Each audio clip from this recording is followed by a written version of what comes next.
Magandang araw!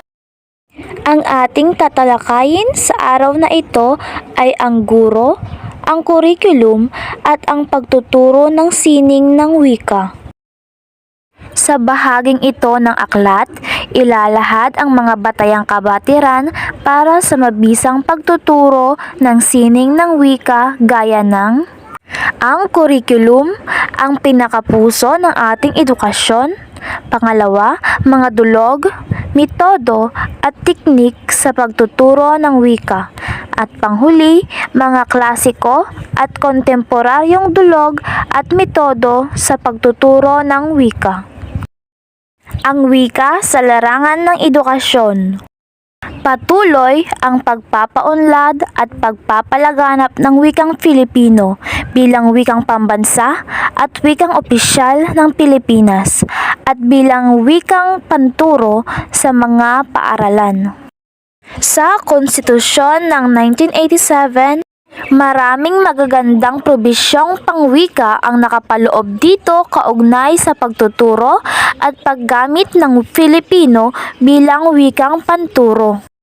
Mapapansin na sa Section 7 ng 1987 Constitution, tiniyak ang mga wikang panturo. Bilang pagtugon sa batas, naglunsad ang Kagawaran ng Edukasyon ng Palisi sa Edukasyong Bilingual na nakasaad sa DECS Order No. 52/1987 na may pamagat na ang Patakarang Edukasyong Bilingual ng 1987. Layunin ng Patakarang Edukasyong Bilingual ang pagtatamo ng magkapantay na kasanayan sa paggamit ng Filipino at Ingles sa level pambansa sa pamamagitan ng pagtuturo ng dalawang wika at paggamit ng mga ito bilang isang medium ng pagtuturo sa lahat ng antas ng edukasyon.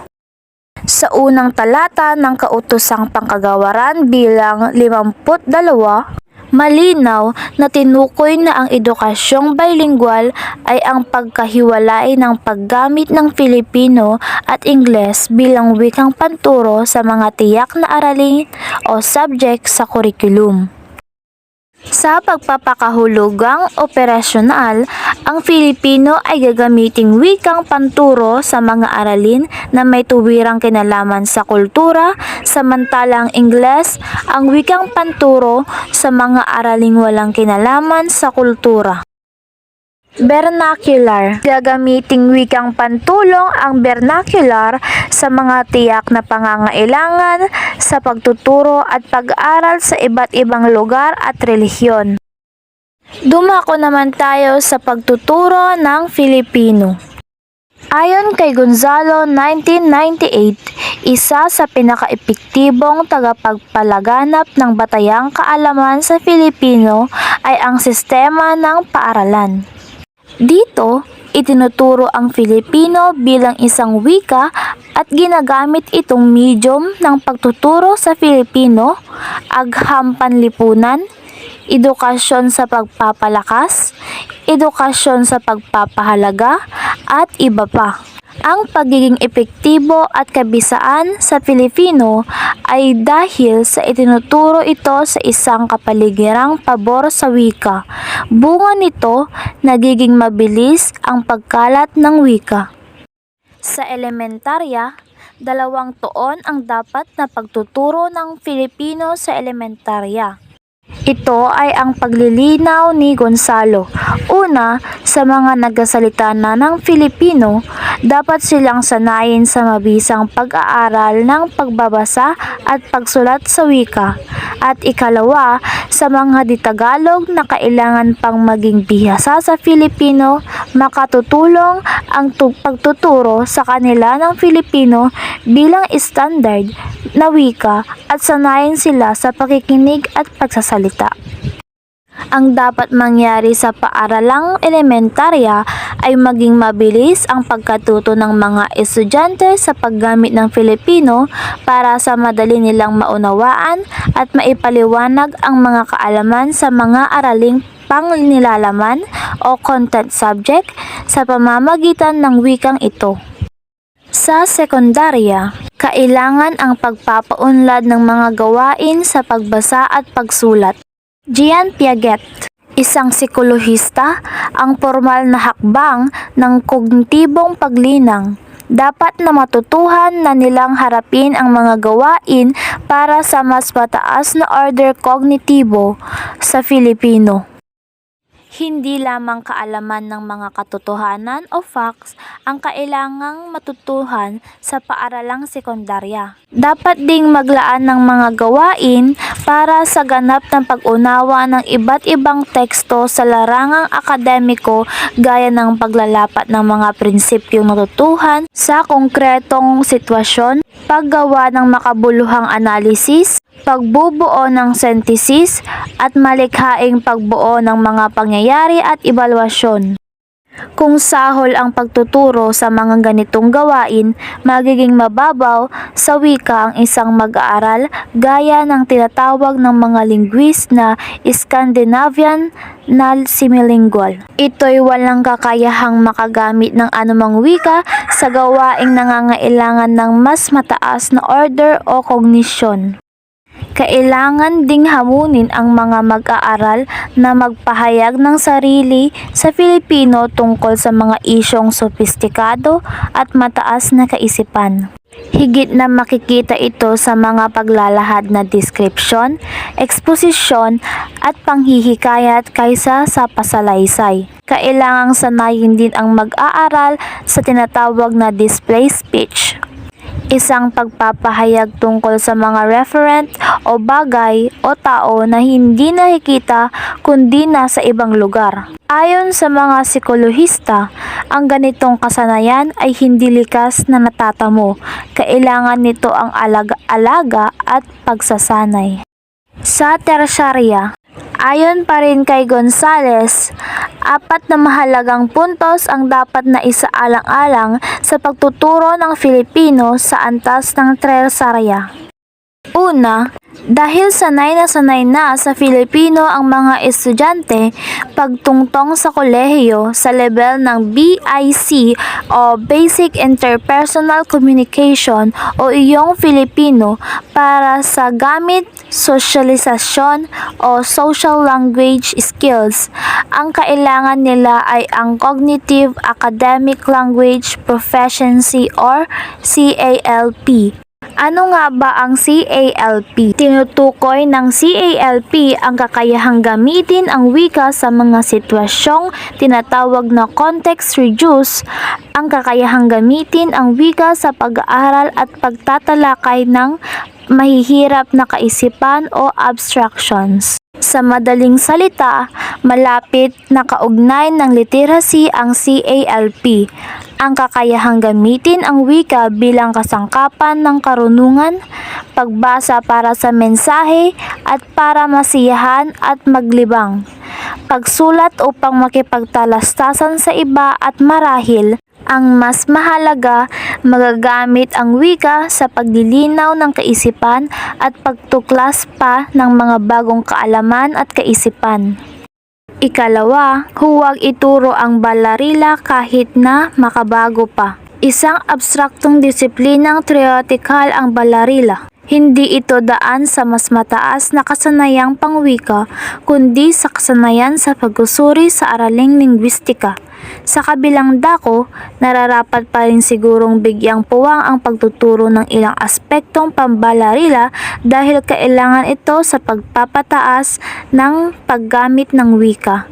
Siguro na sa pangangailangan ang pagtuturo nito. Ikalawa, bigyan at pabasahin sila ng mahihirap na teksto hanggang sa masaktan sila. Kailangan ito upang malinang sa kanila ang mas mataas na antas ng kasanayan sa pagbasa. Magpagbibigkas ng abstract na ideya, mapanuring pag-iisip, pangangatwirang lohikal at iba pa. Ika-4, pasulatin sila ng pasulatin dahil isang kapangyarihan ang pagsulat sa paglagong kognitibo at pagtatamo ng CALP. Ito'y mga sulatin na lampas pa sa pasalaysay, eksposisyon, argumento, at description.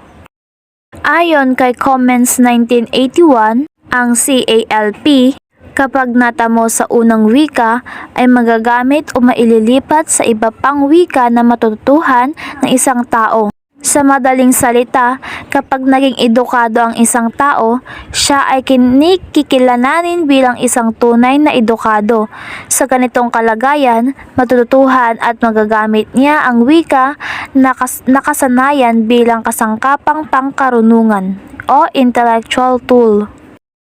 Isaalang-alang ang kasong ito ng dalawang bata na kapwa limitado ang kahusayan sa Ingles nang sila ay tumungtong sa ika-4 na baitang. Natutuhan ng bata A ang matematika sa kanyang unang wika at naunawaan niya itong mabuti hanggang tumungtong siya sa ika-3 baitang. Samantala, hindi masyadong naunawaan ng bata B ang pagtuturo ng matematika hanggang sa nakatungtong siya ng ika-3 baitang. Kung ang matika ay ituturo sa ika-4 na baitang at Ingles ang wikang panturo, higit itong mauunawaan ng bata A kaysa sa bata B. Madali rin siyang matututo na Ingles dahil mas maunawaan niya ang input. Mangyayari ang ganito dahil mas mataas ang CALP ng bata A at maraming kaalaman sa matematika ang matutuhan niya sa tulong ng kanyang unang wika. Kaya nga, dalawa ang naging kapakinabangan ng bata A, samantalang nawala naman ang dalawang bagay ang bata B. Lalo siyang mahihirapan sa pagkatuto sa matematika at mahirapan din siya sa pag-aaral ng Ingles. Ayon pa rin kay Comments, ito ang dahilan kung bakit higit na magagaling ang ilang mga mag-aaral mula sa iba't ibang bansa na lumilipat sa paaralan sa Amerika. Ang mga component ng programa ng mga sining ng wika. Pinagkaugalian na ng maraming edukador ang pananalig na ang pagtuturo ng mga sining ng wika ay nakatuon sa paglinang ng kahusayan ng mag-aaral sa 4 na lawak ng kaparaanan ng wika. Ito ay ang pakikinig, pagkasalita, pagbasa at pagsulat. Ang pakikinig at pagkasalita ay mga pasalitang kaparaanan ng wika. Tinatawag rin ang mga ito bilang pangunahin o primary dahil informal itong natutunan bago pa man pumasok sa paaralan ang mga bata. Bagamat alam natin na ang mga bata na may kaligirang literate ay may taglay ng kaalaman tungkol sa pagbasa at pagsulat. Tinatanaw pa rin ang mga pasulat na kaparaanan ito ng wika bilang sekundaryang kasanayan o secondary at nakaatang sa mga guro ang paglinang ng mga ito at formal na itinuturo ang mga ito sa paaralan. Ayon kay Smith, 1979, ang mga bata ay hindi gumagamit ng iba't ibang pangprosesong mental kapag sila ay nakikinig, nagsasalita, nagbabasa o nagsusulat. Lahat ng ito ay mayroong tunguhing pangkomunikasyon at lahat ay nangangailangan ng pagbuo ng pagpapakahulugan tungo sa pagtatamo at pagkatuto ng wika na integral na bahagi rin sa pagkatuto ng bawat aralin sa kurikulum. Ang sining ng wika at ang mga batayang modelong pangkurikulum. Ang mga kurikulum pangwika ay pinag-isipan, dinisenyo at pinatupad ayon sa 3 modelong pangkurikulum ng pangwika. Ano-ano ang 3 modelong pangkurikulum ng pangwika? Modelong pangkasanayan.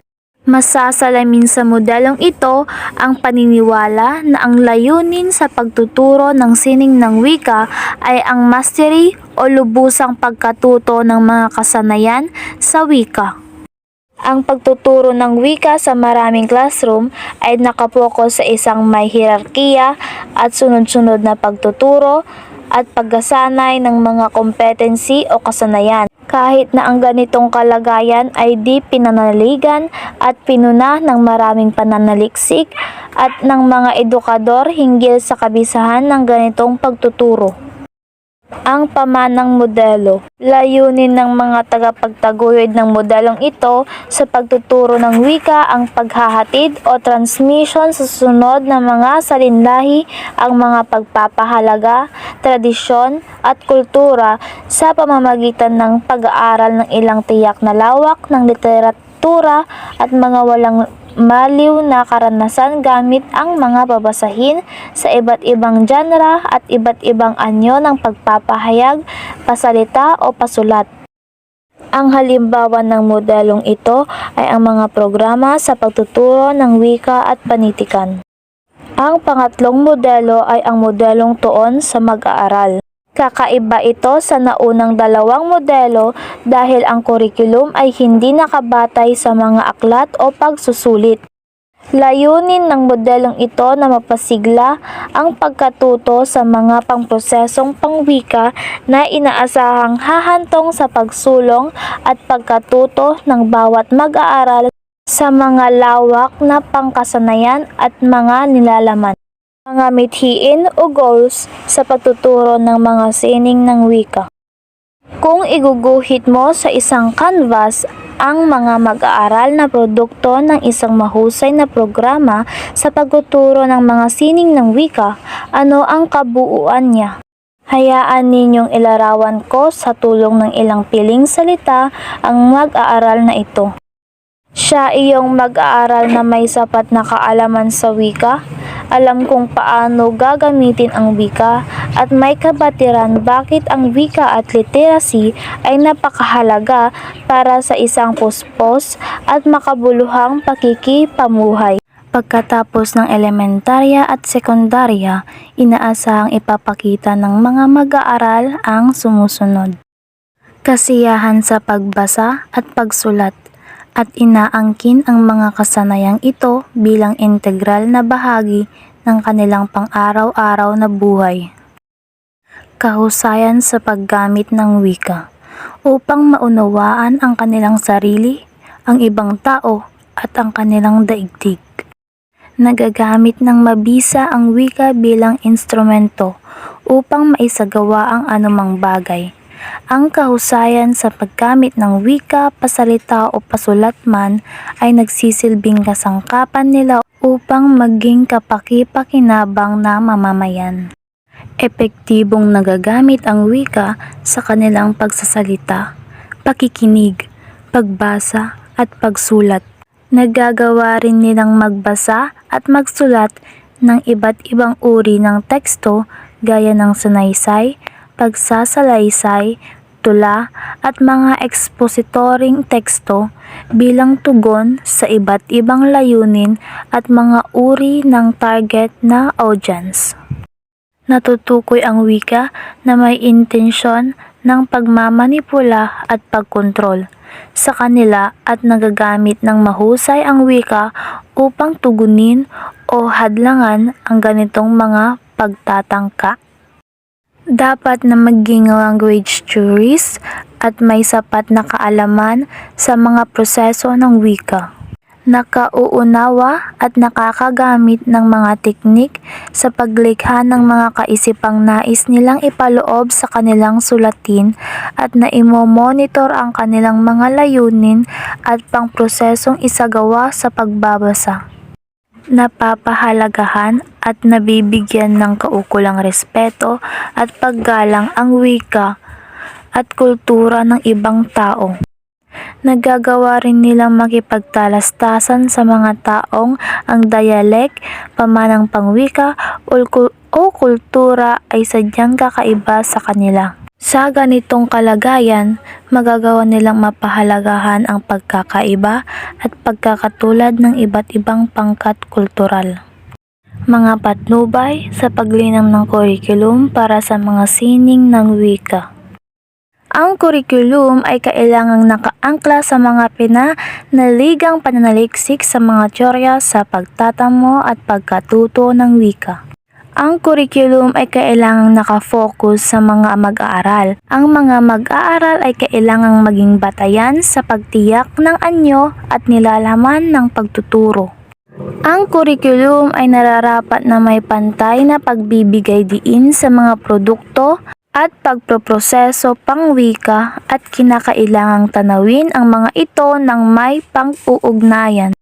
Ang pagtuturong pangwika ay kailangang may integrasyon sa iba pang lawak ng aralin sa kurikulum ng batayang edukasyon. Kailangang integral na bahagi ng kurikulum pangwika ang isang mahusay na programa sa pagtataya. Ayon kay Till, ang isang epektibong programa sa mga sining ng wika ay hindi nararapat na nakabatay sa mga batayang aklat at mga pagsusulit. Ito'y nararapat na nakafocus sa mga mag-aaral at binubuo ayon sa mga napapanahong tsorya at simulain sa pagkatuto at sa pagtatamo at pagkatuto ng wika. Ang programang Filipino sa batayang kurikulum ng edukasyon. Ang kurikulum ng Filipino. Sa antas ng elementarya, ang Elementary Education Curriculum o EEC ay isang pangunahing component ng batayang curriculum sa edukasyon na naunang ipinatupad noong 2002. Ang makatwirang pagbuo nito ay nakaangkla sa paniniwalang ang isang ideal na mag-aaral na Filipino sa isang mabilis na nagbabagong daigdig ay kailangang makapagpakita ng sariling pananagutan o empowered para sa kanyang habambuhay na pagkatuto, kahusayan sa pagtuklas kung papaano ang matuto, may taglay na may kasanayan para makapamuhay at maging isang ganap na mamayang makabayan o patriotic, makatao, mindful o humanity, makakalikasan o respect of nature at makadiyos, godly. Sa nirestrikturang kurikulum noong 2002, binigyan diin ang ibayong pansin ang paglinang ng mga kasanayan sa pamumuhay. Sa nirestrikturang kurikulum ng 2012, binigyan din ang ibayong pansin ang paglinang ng mga kasanayan sa pamumuhay, pagtukoy at pagsusuri sa mga pagpapahalaga at ang pagkilala sa iba't ibang katalinuhan ng mag-aaral o multiple intelligence. Layunin sa pagtuturo ng Filipino sa elementarya na linangin ang apat na makrong kasanayang pangwika, ang pakikinig, pagsasalita, pagbasa at pagsulat, gayon din ang mga kasanayan sa pagtingin o viewing at pag-iisip o thinking sa una at ikaapat na baitang. Dinagdagan ang oras sa pagtuturo ng Filipino para sa una at ikatlong baitang ng 80 minuto mula sa dating 60 minuto upang magkaroon ang mga mag-aaral ng sapat na panahon sa pag-unawa ng bawat aralin at makapagsanay ng mga variety ng mga tekstong fiksyon at di-fiksyon sa mga gawain sa pagbasa at pag-unawa. Tiniyak din sa kurikulum ang inaasahang bunga sa pag-aaral ng Filipino sa bawat baitang. Pagkatapos ng unang baitang, ang mag-aaral ay inaasahang nabibigkas ang tunog ng mga titik na alpabeto at mga simpleng salita. Nagagamit ang magagalang na pananalita at nakasusunod sa maikling panuto o direksyon. Nakababasa ng bagong salita, payak na pangungusap at malikhaing babasahin.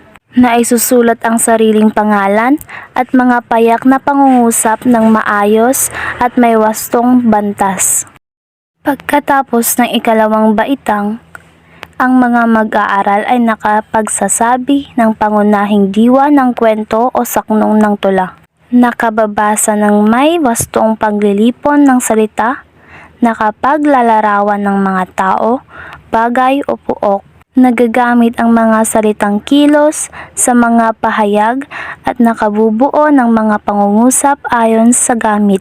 Nakasusulat ng kabit-kabit na may titik na gumagamit ng wastong bantas. Pagkatapos ng ikatlong baitang, ang mag-aaral ay nakauunawa at nakasasagot ng mga tanong tungkol sa binasang teksto na ipaliliwanag ang kahulugan ng mga hiram na salita, mga babala at patalastas, nasasabi ang pagkakaiba ng opinyon sa katotohanan. Nagagamit ang mga bahagi ng pananalita sa pangungusap, usapin, at sitwasyon. Na isusulat ang mga idiniktang patalastas, anunsyo, poster, liham at iba pang teksto. Pagkatapos ng ika-4 na baitang, ang mag-aaral ay nakakapagpahayag ng sariling ideya at kaisipan tungkol sa impormasyon, kwentong narinig, nakapagbibigay ng reaksyon, at nakalalahok sa iba't ibang talakayan, gumagamit ng matalinhagang salita at mga ekspresyong tuwiran at dituwiran. Pagkatapos ng ika-5 baitang, ang mag-aaral ay nakapagbibigay ng sariling reaksyon, palagay o hinuha sa pinasang teksto at nakabubuod ng napakinggan o nabasa. Nagagamit ang iba't ibang bahagi ng pananalita, mga pahayag o usapan at sitwasyon.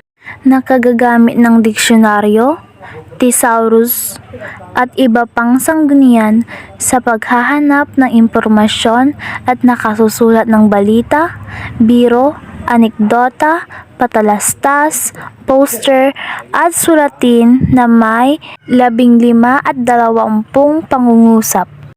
Pagkatapos ng ika-6 na baitang, ang mga mag-aaral ay nakauunawa sa napakinggang teksto at nailalapat ang impormasyon tungo sa iba pang anyo ng pagpapahayag. Nagagamit ang iba't ibang pangungusap sa pagpapaliwanag, nakapagbibigay ng solusyon sa mga suliranin batay sa karanasan at mga natutuhan kaalaman sa anumang sitwasyon. Nagagamit ng wasto ang mga sangguniang aklat at iba pa. Nakasusulat ng talatang nagsasalaysay, naglalarawan, naglalahat, at nangangatwiran ayon sa mga isyu o paksang napapanahon, pictorial essay sa tulong ng mga ideya o talatang binuo ng klase. Pamantayan 1. Pakikinig. A. Kahandaan sa pakikinig. Pagkatapos ng ika-3 baitang, ang mga mag-aaral ay inaasahang maipapakita ang kasanayan sa pagsunod sa wastong pamantayan sa pakikinig upang maproseso ng mabuti ang mga ideyang napakinggan. B. Mahusay na pakikinig. Pagkatapos ng ika-6 na baitang, inaasahang maipamamalas ng mga mag-aaral ang kahusayan sa pakikinig upang ganap na maunawaan at maproseso ang diskurso o tekstong napakinggan. C. Mapanuring pakikinig. Pagkatapos ng ika-6 na baitang, inaasahang magagamit ng mga mag-aaral ang kasanayan sa pagsusuri ng mga tekstong napakinggan upang maitranscode ang mga ito tungo sa iba pang anyo ng pagpapahayag at nagagamit sa epektibong pakikipagtalastasan. Pamantayan 2. Pagsasalita. A. Kaangkupan. Pagkatapos ng ika-6 na baitang, ang mga mag-aaral ay inaasahang makagagamit ng angkop na pananalita at ekspresyon sa iba't ibang sitwasyon. B. Pasalitang diskurso. Pagkatapos ng ika-6 na baitang, ang mga mag-aaral ay inaasahang makapagpapamalas ng paggamit ng wika sa pasalitang diskurso. C. Kawastuhan. Pagkatapos ng ika-6 na baitang, ang mga mag-aaral ay inaasahang makapagpapakita ng kasanayan sa paggamit ng wika, pasalita o pasulat man ng may wastong pagbabalarila. Makabuluhang pagpapahayag. Pagkatapos ng ika-6 na baitang, ang mga mag-aaral ay inaasahang magagamit ang kasanayan sa makabuluhang pagpapahayag ng karanasan, damdamin, opinyon, paniniwala, at kaisipan sa iba. Pamantayan 3. Pagbasa. A. Kahandaan sa pagbasa. Pagkatapos ng unang baitang, ang mga mag-aaral ay inaasahang makapagpapamalas ng kahandaan sa pagbasa. B. Panimulang pagbasa. Pagkatapos ng ika-3 baitang, Ang mga mag-aaral ay inaasahang makababasa ng mga pangungusap at maikling talata ng may wastong paglilipon ng mga salita. C. Talasalitaan. Pagkatapos ng ika-6 na baitang, ang mga mag-aaral ay inaasahang makapagpapamalas ng kasanayan sa pagbibigay kahulugan ng mga salita at magagamit ang mga ito sa paglalahad ng mga angkop at makabuluhang konteksto. At D. Pangunawa. Pagkatapos ng ika-6 na baitang, ang mga mag-aaral ay inaasahang magkakaroon ng malawak na pangunawa sa tekstong binasa at magagamit ito upang maunawaan ang sarili, ibang tao, daigdig sa tulong ng mga tekstong narrative at expository. Pamantayan 4. Pagsulat. A. Kahandaan sa pagsulat. Pagkatapos ng ikatlong baitang, ang mga mag-aaral ay inaasahang makasusulat ng maayos at malinaw ng paglimbag at kabit-kabit gamit wastong bantas. B. Panimulang pagsulat.